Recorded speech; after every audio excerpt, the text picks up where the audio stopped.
இப்ப மாட்டேன்.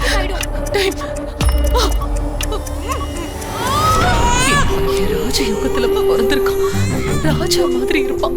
இவங்க சுபத்ரா. இவங்களுக்கு நேரமும் ஜாதகமும் ரொம்ப ரிஷப ராசி, ரோகிணி நட்சத்திரம். Ma'am, flight 4 hours delay. Rahu காலம் ஜஸ்ட் கேன்சல்ட். இப்போ நம்ம போலனா 20 crores லாஸ் ஆகும் மேம். நல்ல நேரத்துல ஆரம்பிச்சாதான் எல்லாமே நல்லதா நடக்கும். இன்று சென்னையில் இருந்து புறப்பட்ட விமானம் விபத்துக்குள்ளானது. மேமோட நம்பிக்கை எப்பவும் சரியாதா இருக்கு. இப்ப இவங்க இவ்வளவு பரபரப்பா இருக்கு காரணம் என்ன தெரியுமா? இவங்க பசங்களோட நிச்சயதார்த்தம். சுபத்ரா, பழசையே நினைச்சு பதட்டப்படாத, எல்லாம் நல்லபடியா நடக்கும். பொண்ணு வீட்டுல வந்துட்டாங்க. நம்ம தகுதிக்கு இப்படி ஒரு சம்பந்தம் தேவையா? தகுதி முக்கியம் இல்ல, ஜாதகம் தான் முக்கியம். ஏற்கனவே ஜாதகம் பார்க்காம ஒருத்தரை இழந்தது பத்தாதா? 10 பொருத்தமும் பொருந்தி இருக்கு. இவங்க 2 பேரும் தான் என் வீட்டோட மருமகளுங்க.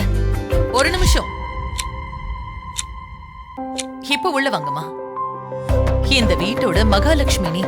பொண்ணாலதான் இந்த நிச்சயதார்த்தமே. சுபத்ரா என்னதான் பார்த்து பண்ணிருந்தாலும் விதி அதோட வேலையை காட்டதான செய்யும். இந்த ஜாதகத்துக்கு ஏத்த மாதிரி என் பொண்ணுங்களோட ஜாதகத்தை எழுதி கொடு. ஜாதகத்தை நம்பி என்ன மருமகள் ஆக்கிட்டாங்க.